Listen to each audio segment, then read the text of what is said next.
नमस्कार दोस्तों। आज हम कोटा विश्वविद्यालय लोक प्रशासन बीए तृतीय वर्ष के द्वितीय पेपर भारत में स्थानीय प्रशासन के फर्स्ट यूनिट के फर्स्ट टॉपिक स्थानीय स्वशासन का अर्थ, प्रकृति एवं लक्षण पर आपसे चर्चा करेंगे। जैसा कि आप सभी जानते हैं, स्थानीय स्वशासन संस्थाओं की उपयोगिता स्वयं सिद्ध है। सही अर्थों में ये प्रजातंत्र की रीढ़ है। इनके अभाव में प्रजातंत्र को व्यावहारिक रूप देना बिल्कुल असंभव है। भारत जैसे विशाल देश के लिए स्थानीय स्वायत्त संस्थाओं का बहुत ज़्यादा महत्व है। केंद्र में बैठे 10-20 लोगों द्वारा देश के प्रशासन का कुशलतापूर्वक ना तो संचालन किया जा सकता, न ही वह सही प्रजातंत्र है। सही प्रजातंत्र वह नहीं है जिसमें आम जनता को शासन से प्रत्यक्ष रूप से नहीं जोड़ा जाए। कुछ समय के अंतराल के पश्चात केवल मतदान में भागीदारी समुचित नहीं है। नागरिकों को प्रजातांत्रिक संस्थाओं के माध्यम से अपना प्रबंध करने में भागीदारी करने का अवसर अवश्य मिलना चाहिए। नगर निगम, नगर पालिकाएँ, ग्राम पंचायत, ग्राम सभा आदि स्थानीय स्वशासन की वे इकाइयाँ हैं जो वस्तुतः हमारे लोकतंत्र की आधारशिलाएँ हैं। इनका महत्व और उपयोगिता किसी भी दृष्टि से हम कम नहीं आंक सकते। स्थानीय स्वशासन का महत्व प्राचीन काल से चला आ रहा है तथा राजाओं के राजकाल में भी शासन की इन इकाइयों की आवश्यकता अनुसार स्थापना होती रही है। यदि हम प्राचीन समय के राजनीतिक और प्रशासनिक इतिहास पर दृष्टि डालें तो हमें जानकारी मिलेगी कि इन संस्थाओं का अस्तित्व किसी न किसी रूप में सदैव हर काल और हर राज्य में विद्यमान रहा है। समस्त विश्व में लोकतांत्रिक विचारों के विस्तार के साथ ही यह विचारधारा भी साथ साथ चली है कि स्थानीय शासन को स्थानीय व्यक्तियों के द्वारा ही संचालित किया जाना चाहिए।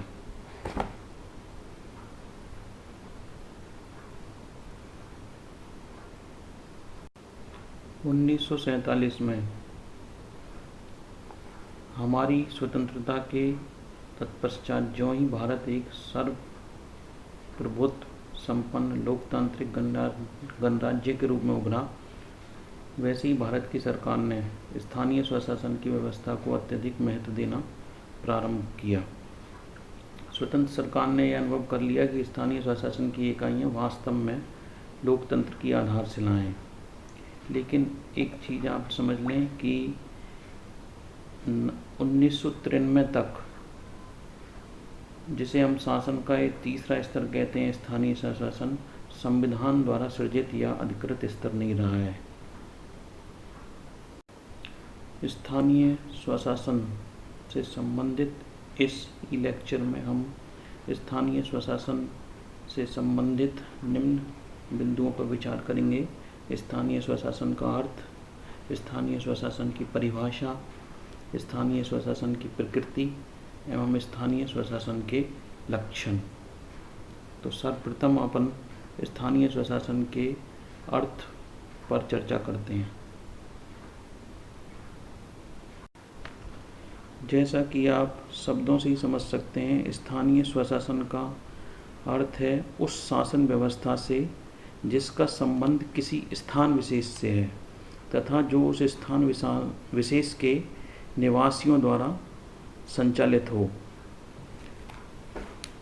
वे समस्त कार्यकलाप जिनका संपादन आजकल ग्राम पंचायत, पंचायत समिति, जिला परिषद, नगर पालिका, नगर निगम द्वारा किया जाता है, व्यावहारिक रूप से स्थानीय स्वशासन के अंतर्गत ये आते हैं।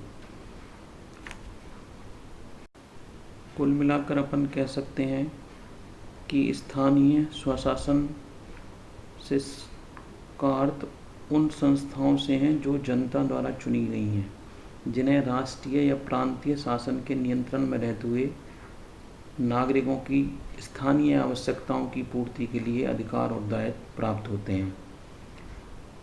इसका मतलब स्थानीय स्वशासन की इकाइयाँ सीमित क्षेत्र में जो उन्हें अधिकार दिए गए हैं उनका उपयोग करती हैं, वे संप्रभु की तरह नहीं होती। भारत में ये संस्थाएं राज्य विधानमंडल द्वारा बनाई गई विधि की सीमा में काम करती हैं और विधि द्वारा जो उन्हें अधिकार प्रदत्त किए गए हैं और जो दायित्व दिए गए हैं उनका संपादन करती हैं। एनसाइक्लोपीडिया ऑफ ब्रिटेनिका के अनुसार भी अगर हम स्थानीय स्वशासन का अर्थ देखें तो पूर्ण राज्य की अपेक्षा एक अंदरूनी प्रतिबंधित एवं जो छोटे क्षेत्र में निर्णय लेने तथा उनको क्रियान्वित करने वाली जो सत्ता है वह स्थानीय स्वशासन है।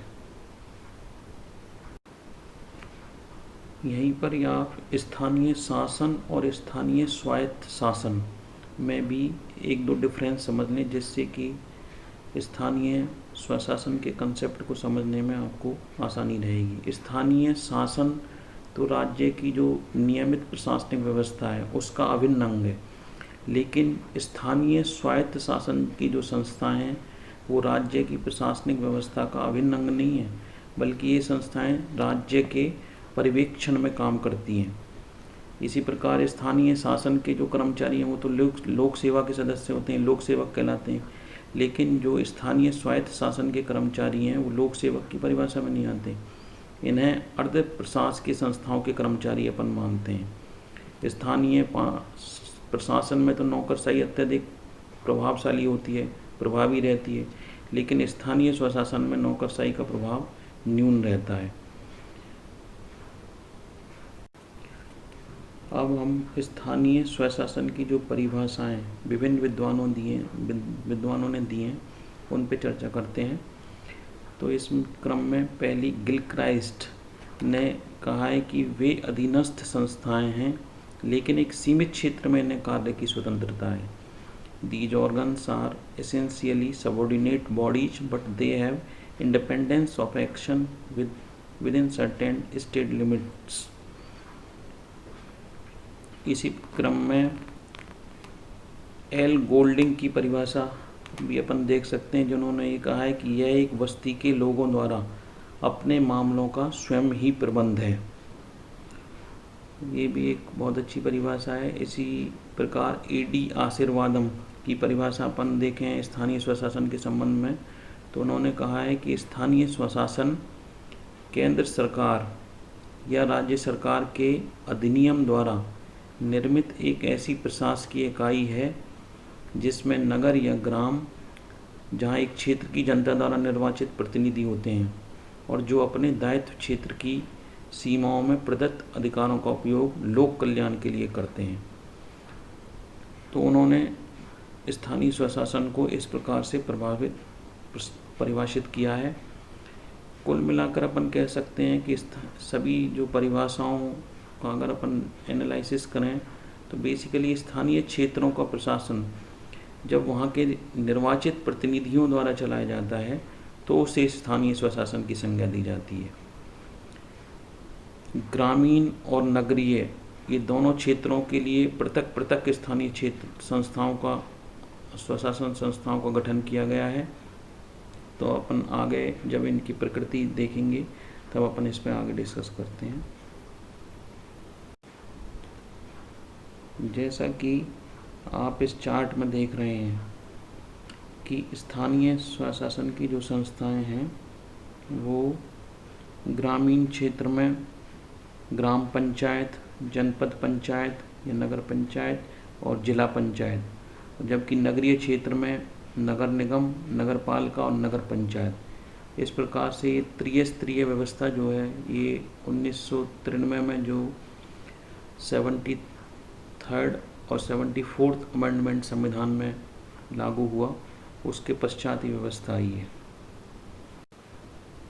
अब हम स्थानीय स्वशासन की प्रकृति या जो उसके लक्षण विशेषताएं हैं उनके बारे में चर्चा करेंगे, जिससे कि आप स्थानीय स्वशासन के जो अर्थ परिभाषा है उनको और अच्छे तरीके से समझ सकते हैं। इसमें देखिए सर्वप्रथम संवैधानिक आधार, तो इन संस्थाओं का संविधान में इनका वर्णन है जो कि जब हम 1947 में हमारा देश आज़ाद हुआ था, उसके बाद जो संविधान बना है उसमें मूलतः इनका वर्णन नहीं है, लेकिन 73वें व 74वें संशोधन के माध्यम से अब यह है जो स्तर, तृतीय स्तर जो कहलाता है, यह संविधान द्वारा सृजित स्तर है।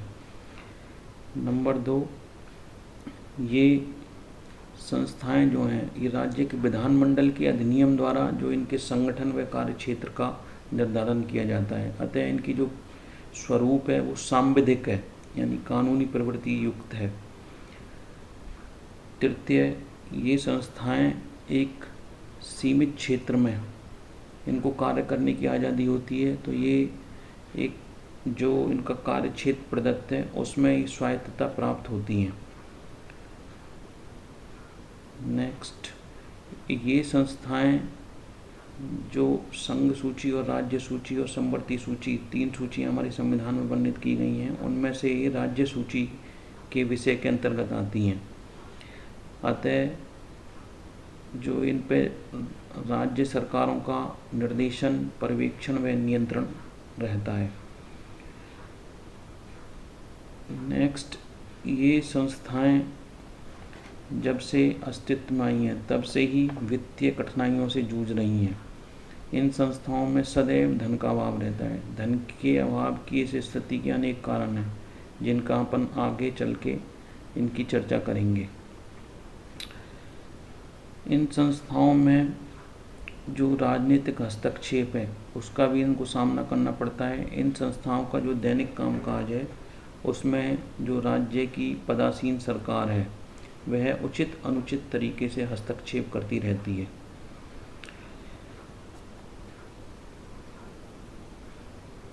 भारत में जो स्थानीय स्वशासन की ये जो संस्थाएं ये 2 भागों में विभाजित हैं। पहली ग्रामीण स्थानीय स्वशासन संस्थाएं और दूसरी नगरीय स्थानीय स्वशासन की संस्थाएं। दोनों ही प्रकार की जो स्वशासन की संस्थाएं हैं पृथक पृथक प्रशासनिक विभागों को नियंत्रण रहता है। ग्रामीण स्थानीय प्रशासन की जो संस्थाएं, इन पर राज्य के पंचायती राज विभाग द्वारा का नियंत्रण होता है, जबकि नगरीय संस्थाओं पर नगरीय स्वायत्त शासन विभाग द्वारा नियंत्रण किया जाता है। नेक्स्ट, जो इनकी लक्षण है या विशेषताएं वो है त्रिस्तरीय पंचायती राज व्यवस्था। तो जैसा कि आपने पहले चार्ट में देखा था, भारत में ग्रामीण स्थानीय प्रशासन हेतु 73वें संवैधानिक संशोधन द्वारा त्रिस्तरीय पंचायती राज की व्यवस्था के आदर्श स्वरूप को अपनाने की व्यवस्था की गई है। इसी प्रकार से नगरीय क्षेत्र में भी त्रिस्तरीय संरचना संविधान द्वारा प्रस्तावित की गई है। कुछ और विशेषताएं हम देख सकते हैं, जैसे कि इनको अपने क्षेत्राधिकार में ही कर लगाकर वित्त एकत्र करने का अधिकार भी राज्य सरकार द्वारा दिया जाता है। इसके अलावा आम जनता में जो इन संस्थाओं की छवि है वह अकुशल की है। संघ या राज्य सरकार या संविधान निर्माताओं ने जितनी अपेक्षाएं पंचायती राज से करी थी उस स्तर की कुशल छवि अभी ये संस्थाएं नहीं बना पाई हैं। इन संस्थाओं का जो गठन है वो वयस्क मताधिकार प्रणाली द्वारा निर्वाचन पद्धति से होता है, और ग्राम सभा को अगर अपन देखें तो वो एक प्रत्यक्ष प्रजातंत्र का श्रेष्ठ उदाहरण है। ग्राम सभा के माध्यम से ग्रामीण स्थानीय प्रशासन में जो जनता की सक्रिय भागीदारी है उसको सुनिश्चित करने का प्रयत्न किया गया है। तो कुल मिलाकर ये सभी जो लक्षण हैं ये स्थानीय स्वशासन की संस्थाओं में हमें दिखाई देते हैं। आखिर इन स्थानीय स्वशासन की संस्थाओं की आवश्यकता क्यों है? अगर हम इसको देखें, need for local self government, तो लोगों का जब एक समूह एक स्थान पर कोई निश्चित सीमा में रहता है तो उसमें एक सामुदायिकता और एकता की भावना पैदा हो जाती है। इन लोगों के इन सामूहिक आवास के फलस्वरूप कुछ समस्याएं भी उत्पन्न होती हैं, इन समस्याओं का जो संबंध है वह नागरिक जीवन की सुविधाओं से होता है, जैसे पानी की व्यवस्था, गंदे पानी के निष्कासन के लिए नालियों का प्रबंध, सड़कों की सफाई, कूड़े करकट का हटाया जाना, सार्वजनिक मार्गों पर प्रकाश की व्यवस्था, महामारी की रोकथाम, प्राथमिक स्वास्थ्य चिकित्सा व्यवस्था तथा नागरिकों को स्वस्थ पर्यावरण उपलब्ध करवाना। कुल मिलाकर जैसे जैसे उस गांव की, शहर की जनसंख्या बढ़ेगी, वैसे वैसे समस्याएं भी उसी अनुपात में विकराल रूप धारण करेंगी। इसी कारण से स्थानीय स्वशासन से जो लोगों की अपेक्षाएं हैं वो निरंतर बढ़ रही हैं। स्थानीय लोगों की जो बढ़ी हुई स्थानीय आर्थिक सामाजिक आवश्यकताएं और उनसे जो उत्पन्न समस्याएं हैं उनके समाधान के लिए एक सशक्त स्थानीय स्वशासन की आवश्यकता निरंतर है।